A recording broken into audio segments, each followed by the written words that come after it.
Hello guys, welcome back to my channel. आज हम करने वाले हैं लीड कोड का प्रॉब्लम नंबर 120 ट्राइंगल।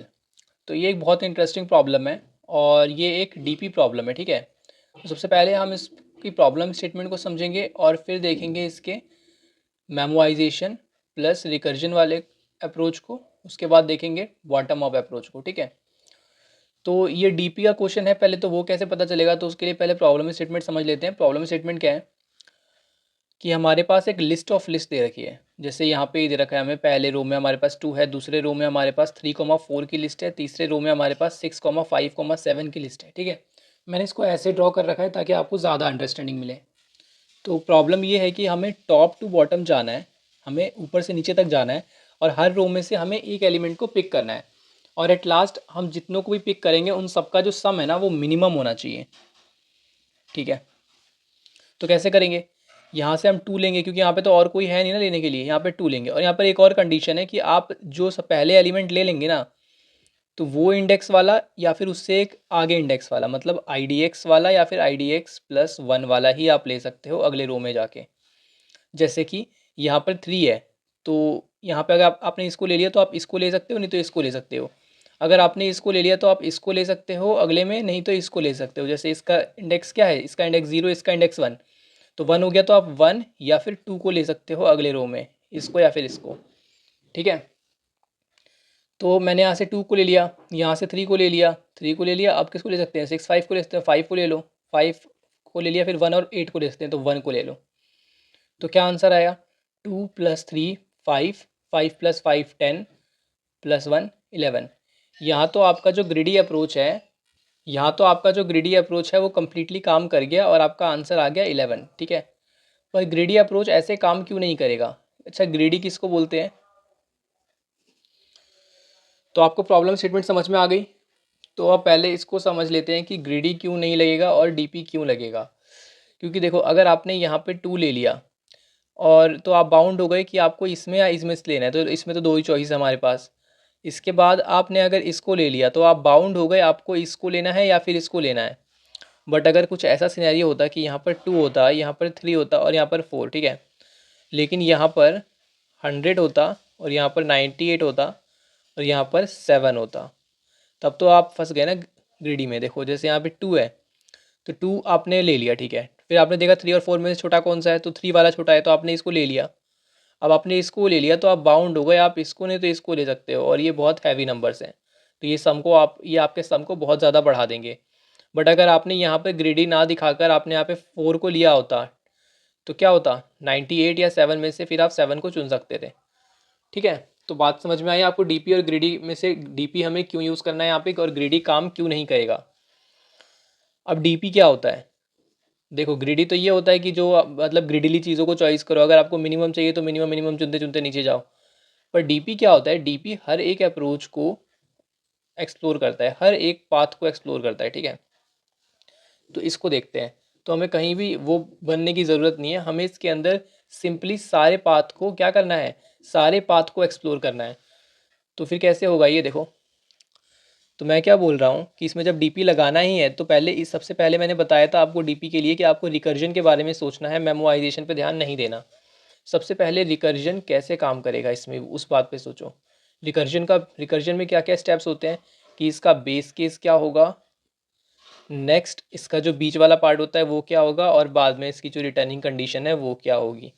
ठीक है, तो अब देखो यहाँ पे, जैसे यहाँ पे ये वाला है।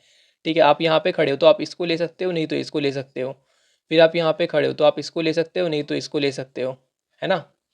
तो रिकर्जन कैसे चलेगा? रिकर्जन चलेगा, मैंने 2 को लिया, अब मैं 3 को एक्सप्लोर करूँगा और 4 को एक्सप्लोर करूँगा।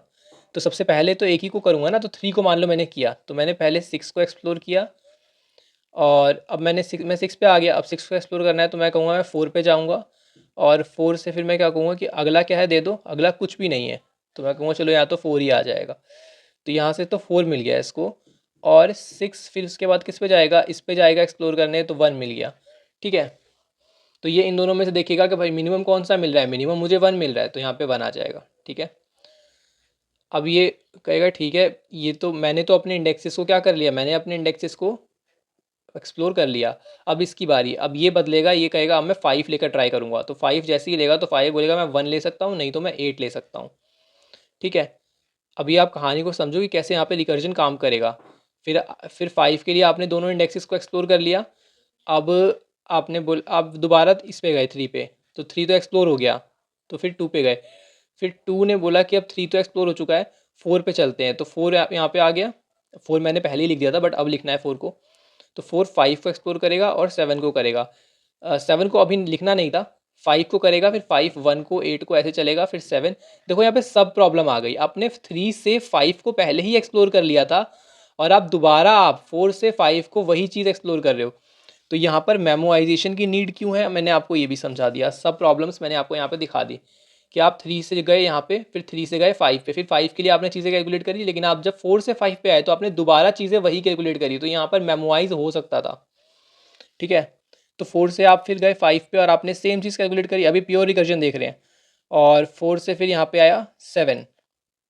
ठीक है, तो 7 ने बोला 8 पे जा सकता हूँ और मैं 3 पे जा सकता हूँ, तो 3 यहाँ से रिटर्न हो जाएगा, है ना। तो देखो मेन स्टेप्स क्या हैं। रिकर्जन कुछ नहीं है, रिकर्जन में आपको हाई लेवल थिंकिंग करनी है। रिकर्जन में आपको हाई लेवल थिंकिंग करनी है। और हाई लेवल थिंकिंग कैसे होती है, हाई लेवल थिंकिंग में आपको एक पर्टिकुलर स्टेप पे चलना होता है। ठीक है, और बाकी रिकर्जन कैसे हो रहा है उसको आप ट्री से समझ लो कि रिकर्जन कैसे हो रहा है। पर आप किसी भी एक नोड को पकड़ो, आप यहाँ पे आ गए तो आप क्या कर रहे हो, आप बोल रहे हो मुझे ही ले लो, है ना। जब यहाँ पे आ गए तो और कोई चॉइस ही नहीं है, इसी को लेना पड़ेगा, तो हमने इसको ले लिया। यहाँ पे आ गए तो और कोई चॉइस नहीं, इसी को लेना पड़ेगा, ऑब्वियस है ना। तो इसको लेके भेजोगे, इसको लेके भेजोगे, फिर ये डिसाइड करेगा 5 की दोनों में से मिनिमम कौन सा है। किसी भी एक नोड को पकड़ के देख लो कि एट लास्ट क्या हो रहा है बेस केस के लिए। उसका छोटे से छोटा मतलब जब रिकर्जन खत्म होने वाला है ना, तब क्या होगा। तो बेस केस यहाँ पर क्या दे रहा है कि जब भी मैं लास्ट में पहुँच जाऊँ, अपनी लास्ट रो में पहुँच जाऊँ, तो मुझे क्या करना है, मुझे सेम चीज़ को रिटर्न कर देना है। तो बेस केस आपको मिल गया कि अगर मैं लास्ट में पहुँचूँ तो सेम रिटर्न कर दो, है ना। लास्ट में पहुँचो, लास्ट रो में, तो सेम नोड को मुझे रिटर्न करना है। ठीक है, this is my base case. Base case हमने देख लिया। उसके बाद जो हमारा मतलब एकदम करने वाला जो स्टेप आता है कि हमें काम क्या करना है। काम क्या करना है, देखो यहाँ से इसको निकाला। ठीक है, जैसे मैं बताता हूँ आपको, 1 मिनट। देखो मान लो मैं यहाँ पे हूँ 4 पे हूँ, मान लो 4 ज़्यादा अच्छा एग्जांपल लग रहा है मुझे, 4 पे हूँ। ठीक है, तो 4 क्या बोलेगा कि यार मैं, आप मुझ पे तो आ चुके हो तो मुझे तो ऐड करवा लो, मुझे ऐड करवा लो। ठीक है, और आप क्या निकाल के दे दो मुझे, इधर और इधर वाली मुझे वैल्यूज़ निकाल के दे दो कि ये क्या दे रहा है और ये क्या दे रहा है।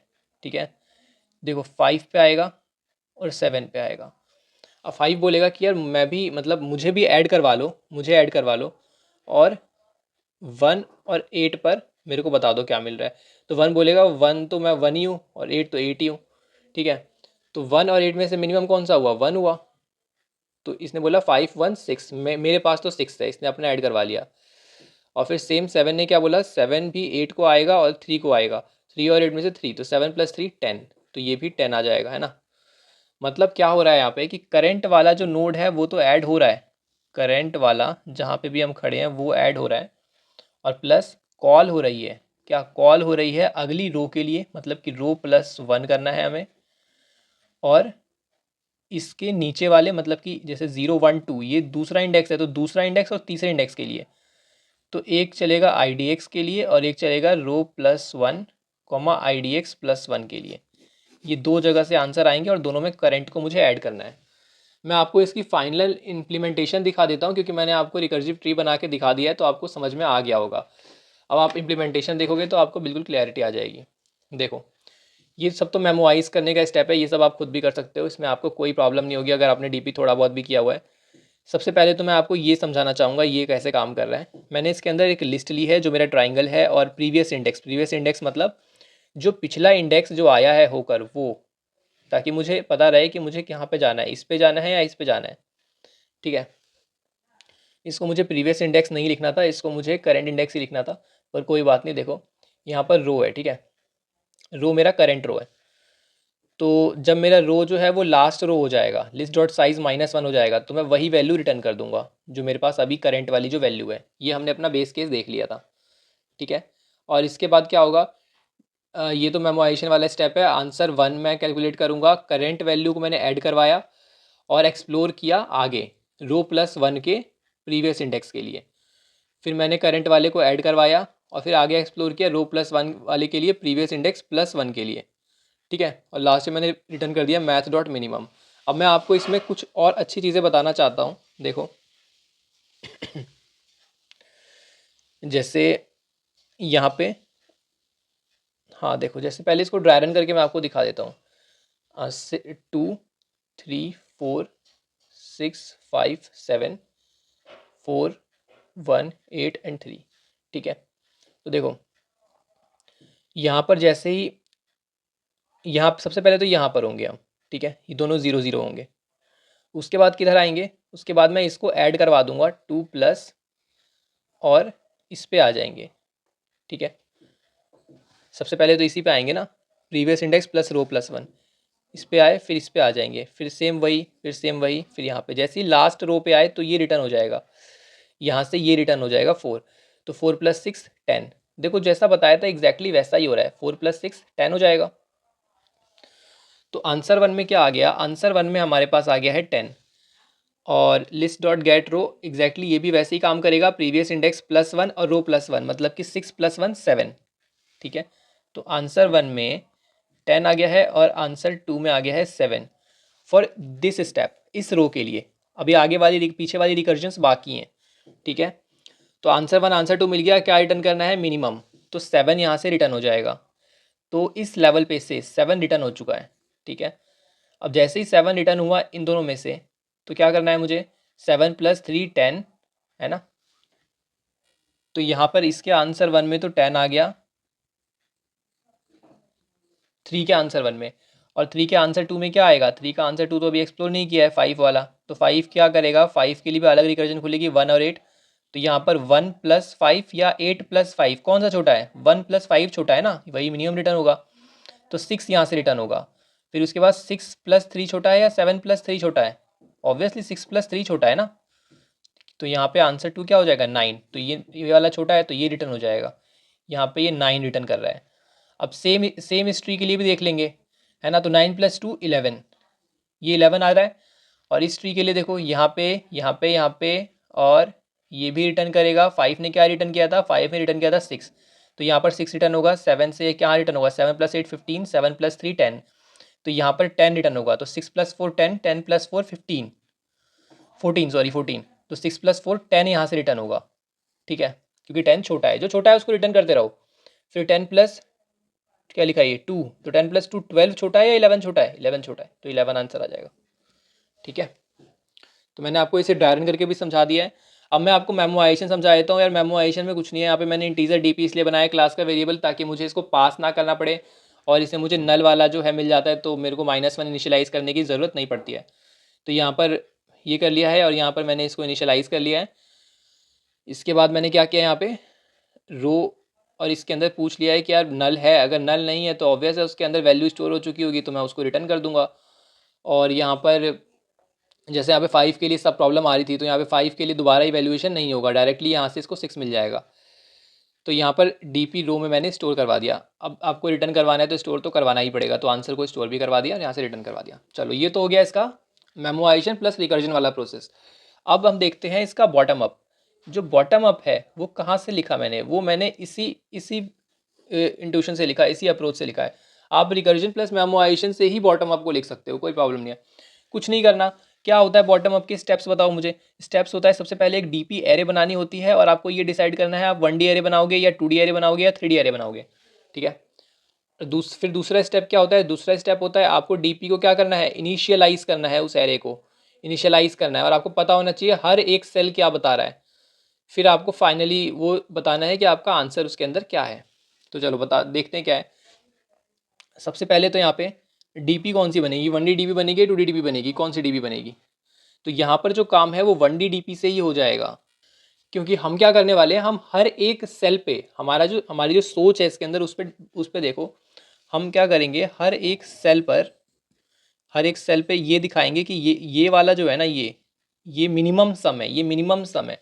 जैसे मान लो इस सेल पे दिखाना है, आप यहाँ से देखो, मैंने यहाँ पे आपको करके, यहाँ पे आपको दिख भी नहीं रहा होगा अब तो, यहाँ पे दिखा देता हूँ 3 और 6, सॉरी 3 4 6 5 7 और 4 1 8 और 3, ठीक है। तो यहाँ पर देखो 6+4, सबसे पहले तो यहाँ देखते हैं। अच्छा चलो इसके बेस केस से ही निकाल लेते हैं। यहाँ पे बेस केस क्या था, रो अगर लिस्ट के साइज़ के इक्वल हो जाए, है ना, मतलब लास्ट रो पे अगर आ जाए तो मुझे क्या रिटर्न करना है, यही रिटर्न कर देना है। तो यही इसका इनिशियलाइजेशन स्टेप बन जाता है। जो इसका बेस केस है ना, वही इसका इनिशियलाइजेशन स्टेप बन जाता है। तो ये रिटर्न करने का मतलब क्या है कि यहाँ तक में जो मिनिमम है वो कौन सा है। तो ऑब्वियस ये लास्ट रो है, इसके आगे तो कुछ है नहीं, इसके आगे तो कुछ नहीं है, तो मिनिमम तो यही होंगे 4 1 8 और 3, ठीक है। तो इनको मैंने स्टोर करने के लिए 1D बनाई है। तो क्या करूँगा मैं, 4 1 8 और 3 को स्टोर कर लूँगा। अब उसके बाद देखो, आप अप्रोच पे ध्यान दो कि कैसे काम कर रहा है। 6+4 10, 6+1 7, कौन सा छोटा है, 7 छोटा है। तो मैं रिकर्जन में क्या करता था, मैं रिकर्जन में इसको ही भेजता था आगे।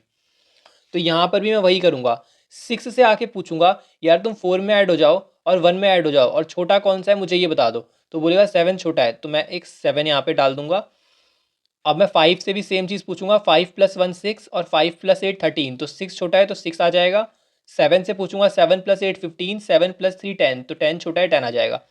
अब मेरा जो एरे है वो मुझे 3 साइज़ पे ही ध्यान देना है, क्योंकि आगे अब मुझे 2 साइज़ मिल गया। तो यहाँ पे 3 वाले पे आ जाएंगे। अब 3 से पूछेंगे 3+7 3+6, कौन सा छोटा है, 3+6 छोटा है, तो यहाँ पर आ गया 9। 4 से पूछेंगे 4+6 10 और 4+10 14, कौन सा छोटा है, 10 छोटा है। देखो ये आ गया मेरे पास। अब एक लास्ट स्टेप है, 2 आ गया है सबसे शुरू में, तो 2+9 11 और 2+10 12, कौन सा छोटा है, 2+9 11 छोटा है। अब आप देखो लास्ट में यहाँ पे क्या है, 2+9 11 और 2+10 12 का कंपैरिजन, और वहाँ पर भी हमारा क्या आया था, 11 और 12 का कंपैरिजन आया था, ठीक है। तो ये बिल्कुल वहीं से आइडिया आया है बॉटम अप का भी। मैं आपको इसे दिखा देता हूँ कि इसे इम्प्लीमेंट आप कैसे करोगे। सबसे पहले तो इसमें जैसे मैंने बोला बस वही किया है कि डीपी एरे बना ली है एक, है ना, एन साइज की। इनिशियलाइज कर दिया है इसको, लास्ट के जितने भी मेरे नोट्स हैं, मतलब लास्ट वाले रो के जितने एलिमेंट्स हैं उससे इनिशियलाइज कर दिया है, क्योंकि लास्ट वाले एलिमेंट्स क्या है, वही बेस केस है। और यहाँ पर मैंने क्या किया, अब देखो स्टेप बाय स्टेप आपको मैं ड्राई रन करके भी समझाता हूँ साथ में। वहाँ पे मैंने रफली किया था, यहाँ पे अच्छे से कर देता हूँ। 6 5 एंड 7 4 1 8 एंड 3। तो देखो यहाँ पे मेरा डी पी एरे बन गया है 1 2 3 4 साइज का, 4 1 8 3 स्टोर हो गया, ठीक है। तो देखो यहाँ पे जैसे 6 पे आएंगे ना, तो ये तो आपका काम हो गया, इस रो का तो काम हो गया। तो इस रो से स्टार्ट करोगे आप, फिर इस रो पे जाओगे, फिर इस रो पे जाओगे। तो रो n-2 से शुरू है और रो ग्रेटर देन इक्वल टू 0 तक गया है। अब कॉलम पे आओ, तो कॉलम में इसको बोल रहा हूँ, ये जो वर्टिकल चीज़ है। तो कॉलम 0 से लेकर रो तक जाओ। क्यों 0 से रो तक, क्यों, क्योंकि देखो जो रो है ना, मान लो ये यहाँ पे रो की वैल्यू क्या है, रो की वैल्यू यहाँ पर है 2, है ना। रो की वैल्यू यहाँ पर 2 है, तो कॉलम कहाँ कहाँ जा सकता है, 0 पे जा सकता है, 1 पे जा सकता है, 2 पे जा सकता है। यहाँ पे रो की वैल्यू 1 है, तो 0 पे जा सकता है, 1 पे जा सकता है, तो रो तक ही तो जा पा रहा है, इसलिए यहाँ पे रो लिखा है। अब यहाँ पे मैंने क्या किया, डीपी ऑफ कॉलम ये सब छोड़ो आप, ये देखो कैसे काम कर रहा है। 4+6 10, है ना, और 6+1 7, ठीक है। तो 7 को लेंगे,